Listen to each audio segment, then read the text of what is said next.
ಜೈಲಿನಲ್ಲಿ ಸಾಮಾನ್ಯ ಕೈದಿಯಂತೆ 2 ದಿನ ಕಳೆದ ಪವಿತ್ರ ಎಂತಹ ಸ್ಥಿತಿ ಬಂತು ಅಂತ ಪೋಷಕರ ಮುಂದೆ ಕಣ್ಣೀರು. ನಟ ದರ್ಶನ್ ಮಾನಸಿಕ ಕಾಯಿಲೆಯಿಂದ ಬಳಲ್ತಿದ್ದಾರಾ? 2011ರಲ್ಲಿ ಚಿಕಿತ್ಸೆ ಕೊಡಿಸಬೇಕಿತ್ತು ಅಂತ ಹೇಳಿದ್ಯಾಕೆ ಡಾಕ್ಟರ್? ಈ ಎಲ್ಲಾ ಸುದ್ದಿಗಳನ್ನ ನೋಡೋಣ. ಪವಿತ್ರ ಅಳಲು ನ್ಯೂಸ್ ಟಾಪ್ 9ನಲ್ಲಿ.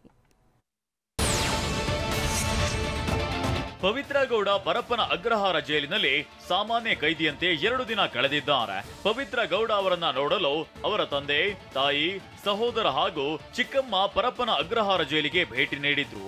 ಜೈಲಿನಲ್ಲಿರುವ ನಟಿ ಪವಿತ್ರ ಗೌಡಗೆ ತಾಯಿ, ತಂದೆ, ಸಹೋದರ ಹಾಗೂ ಚಿಕ್ಕಮ್ಮ ಧೈರ್ಯ ಹೇಳಿದ್ದಾರೆ ಎನ್ನಲಾಗ್ತಿದೆ.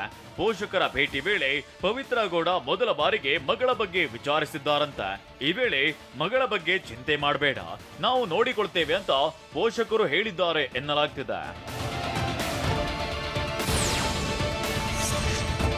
ಪರಪ್ಪನ ಅಗ್ರಹಾರ ಜೈಲು ಸೇರಿರುವ ಪವಿತ್ರ ಗೌಡ ಮತ್ತು ದರ್ಶನ್ ಸಹಚರರಿಗೆ ನಿನ್ನೆ ರಾತ್ರಿ ಮಟನ್, ಮುದ್ದೆ, ಚಪಾತಿ, ಅನ್ನ ನೀಡಲಾಗಿದೆ. ಈ ಮಧ್ಯೆ ಅಪ್ಪ ಅಮ್ಮ ಚಿಕ್ಕಮ್ಮನ ಭೇಟಿ ವೇಳೆ A1 ಪವಿತ್ರ ಗೌಡ ಎಂತಹ ಪರಿಸ್ಥಿತಿ ಬಂತೆಂದು ಕಣ್ಣೀರು ಹಾಕಿದ್ದಾಳೆ ಎನ್ನಲಾಗಿದೆ. ಸರಿಯಾಗಿ ಊಟ ಮಾಡದೆ, ನಿದ್ದೆ ಮಾಡದೆ ಪವಿತ್ರ ಗೌಡ ಚಡಪಡಿಸಿದ್ದಾಳೆ ಎನ್ನಲಾಗಿದೆ. ಪವಿತ್ರ ಗೌಡ ಹಾಗೂ 12 ಆರೋಪಿಗಳಿಗೆ 14 ದಿನಗಳವರೆಗೆ ಕೋರ್ಟ್ ನ್ಯಾಯಾಂಗ ಬಂಧನಕ್ಕೆ ಸೂಚಿಸಿದೆ.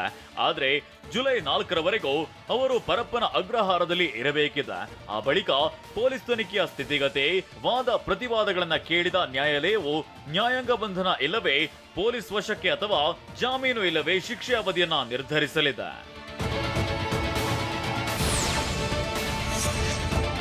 ನಟ ದರ್ಶನ್ ಮಾನಸಿಕ ಕಾಯಿಲೆಯಿಂದ ಬಳಲುತ್ತಿದ್ದಾರೆ. ಅವರಿಗೆ ಕೌನ್ಸಿಲಿಂಗ್ ಅವಶ್ಯಕತೆ ಇದೆ, ಇಲ್ಲವಾದ್ರೆ ದೊಡ್ಡ ಅಚಾತುರ್ಯ ಮಾಡಿಕೊಳ್ತಾರೆ ಅಂತ ಡಾಕ್ಟರ್ ಚಂದ್ರಿಕಾ ಅನ್ನೋರು ಜನವರಿಯಲ್ಲಿ ತಿಳಿಸಿದ್ರಂತೆ.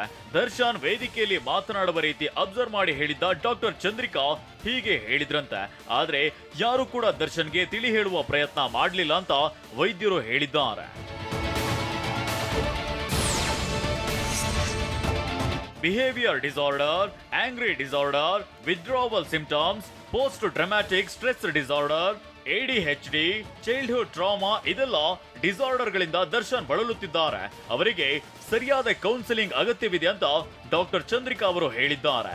2011ರಲ್ಲಿ ಅವರಿಗೆ ಕೌನ್ಸಿಲಿಂಗ್ ಕೊಡಬೇಕಿತ್ತು, ಈಗ ಮಿತಿ ಮೀರಿ ಹೋಗಿದೆ. ಈಗಲೂ ಕಾಲ ಮಿಂಚಿಲ್ಲ. ದರ್ಶನ್ ಮೆಡಿಟೇಷನ್, ಯೋಗ, ಪ್ರಾಣಾಯಾಮ ಮಾಡಬೇಕು, ಭಗವಂತನ ಜೊತೆ, ನೇಚರ್ ಜೊತೆ ಮಾತನಾಡಬೇಕು ಅಂತ ಹೇಳಿದ್ದಾರೆ. ದರ್ಶನ್ ಓವರ್ ಥಿಂಕಿಂಗ್ ಮಾಡ್ತಾರೆ. ಮೊದಲು ನೆಗೆಟಿವ್ ಥಿಂಕಿಂಗ್ ಕಡಿಮೆ ಆಗಬೇಕು, ಒಳ್ಳೆ ಆಹಾರವನ್ನ ದೇಹಕ್ಕೆ ನೀಡಬೇಕು, ಅವರಲ್ಲಿರೋ ನೋವುಗಳನ್ನ ಮೊದಲು ಅವರು ಹಂಚಿಕೊಳ್ಬೇಕು. ಇದೆಲ್ಲವೂ ಆ ಕೊಲೆಗೆ ಪ್ರೇರೇಪಿಸಿದೆ. ಸುತ್ತಮುತ್ತ ಇರೋರು ಏನ್ ಮಾಡಿದ್ರು ಸರಿ ಅನ್ನೋರೇ ಇರ್ತಾರೆ. ಅದೇ ಇದಕ್ಕೆಲ್ಲ ಕಾರಣ. ಕೌನ್ಸಿಲಿಂಗ್ ತಗೊಂಡ್ರೆ ಅವರು ಸುಪೀರಿಯರ್ ಆಗ್ತಾರೆ ಅಂತ ಮನೋಶಾಸ್ತ್ರಜ್ಞೆ ಡಾಕ್ಟರ್ ಚಂದ್ರಿಕಾ TV9ಗೆ ತಿಳಿಸಿದ್ದಾರೆ. ರೇಣುಕಾಸ್ವಾಮಿ ಕೊಲೆ ಕೇಸ್ನಲ್ಲಿ ನಟ ದರ್ಶನ್ ವಿಚಾರಣೆ ತೀವ್ರಗೊಳಿಸಲಾಗಿದೆ. ಇದರ ಮಧ್ಯೆ ಮದ್ದೂರು ಕಾಂಗ್ರೆಸ್ ಶಾಸಕ ಉದಯಗೌಡ ದರ್ಶನ್ ಪರ ಬ್ಯಾಟಿಂಗ್ ಮಾಡಿದ್ದಾರೆ. ದರ್ಶನ್ಗೆ ಸ್ವಲ್ಪ ಮುಂಗೋಪ ಸಿಟ್ಟು ಜಾಸ್ತಿ, ಆದ್ರೆ ಕೊಲೆ ಮಾಡುವವನಲ್ಲ ಅಂತ ಹೇಳಿದ್ದಾರೆ. ದರ್ಶನ್ ಪ್ರೊಡಕ್ಷನ್ ಮ್ಯಾನೇಜರ್ ಆಗಿದ್ದ ದಶಾವರ ಚಂದ್ರು ಕೂಡ ದಚ್ಚು ಪರ ಮಾತನಾಡಿದ್ದಾರೆ. ದರ್ಶನ್ ಕಷ್ಟದಿಂದ ಬೆಳೆದು ಬಂದವರು, ಅವರು ತುಂಬಾ ಒಳ್ಳೆ ಮನುಷ್ಯ, ಏನೋ ಅಚಾತುರ್ಯದಿಂದ ಹೀಗಾಗಿದೆ ಅಂತ ಹೇಳಿದ್ದಾರೆ. ಆ ಥರ ಕೆಟ್ಟ ಮನಸ್ಸ ಅಲ್ಲ, ಕೊಲೆ ಮಾಡುವಂಥ ವ್ಯಕ್ತಿನೂ ಅಲ್ಲ. ಇದು ಇಷ್ಟು ಒಳ್ಳೆ ವ್ಯಕ್ತಿತ್ವ. ಸ್ವಲ್ಪ ಸಿಡುಕು ಮಾತಾಡೋದು, ರಫ್ ಅಂಡ್ ಟಪ್ಪು ಆಗಬಾರ್ದಾಗಿತ್ತು, ಆಗಿದೆ. ಒಂದು ಒಳ್ಳೆ ದಿನಗಳು ಬಂದೇ ಬರ್ತವೆ. ಒಳ್ಳೆ ಮನಸ್ಸು ಅಂತ ಅವ್ರ ಬಾಯಿಲು ಅಷ್ಟೇ, ರಕ್ಷಿತಾ ಮೇಡಮ್ ಬಾಯಿಲೂ ತುಂಬ ಒಳ್ಳೆ ಮನಸ್ಸು.